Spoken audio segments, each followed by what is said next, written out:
जय शिवराय। आज आहे 27 एप्रिल आणि आज सुद्धा अहिल्यानगर त्यानंतर छत्रपती संभाजीनगरच्या दक्षिण भागांमध्ये, पुणे परिसरामध्ये, सांगलीमध्ये, सोलापूरमध्ये, लातूरमध्ये, थोडाफार झालाच तर चंद्रपूर आणि वाशिमच्या काही भागांमध्ये या जिल्ह्यांमध्ये पर्सेंटेज खूप कमी आहेत।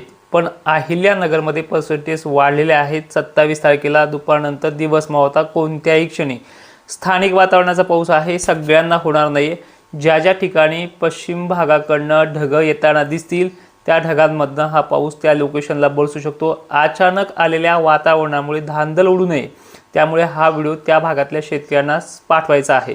तर जास्त व्याप्ती किंवा ॲक्युरसी जर सांगायचं झालं तिथे येऊ शकतो तो भाग आहे अहिल्यानगरचा, सांगलीचा, कोल्हापूरचा, साताऱ्याचाही मोजका आहे। कोल्हापूर बरोबरच बेळगावमध्ये मोजक्या ठिकाणी आहे।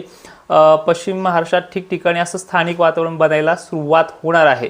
तर मराठवाड्यामध्ये सांगायचं झालं तर एक कदाचित बनला तर बनला बऱ्यापैकी। निलंगा पट्टा, लातूर पट्टा, सावंतवाडी पट्टा, त्यानंतर इकडे पाहायला गेलं तर रिसोडच्या काही तुरळक भागांमध्ये आजचं वातावरण आहे। थोड्या ठिकाणी पडेल 2-4 गावांना आणि थोडंफार खाली गेलं तर वाशिम, पुसद, डिग्रजचे जे काही भाग आहेत इथे होऊ शकतो। सर्वांना हा पाऊस होणार नाहीये, फक्त मोजक्या ठिकाणी ढग अचानकच येणार आहेत तिथे आणि ते बरसणार आहेत।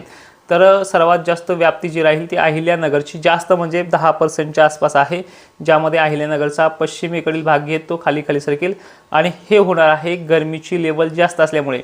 तुम्हाला अचानकच दुपारनंतर 2-3 वाजता ढग जमायला सुरुवात होईल। रात्री किंवा दिवस मावळता हे वातावरण नक्की सक्रिय होणार आहे, त्यामुळे हा व्हिडिओ सर्वांना शेअर करा। कालही मी रात्री तुम्हाला एक लॉंग मोठा व्हिडिओ दिलेला आहे 8 मिनिटाचा, तो देखील याच चॅनलवरती पहा आणि फॉलो करून सबस्क्राइब करून इतरांना देखील व्हिडिओ शेअर करण्याचा प्रयत्न करा। आजचं वातावरण दुपारनंतर नक्की सक्रिय होणार आहे। जय शिवराय, धन्यवाद।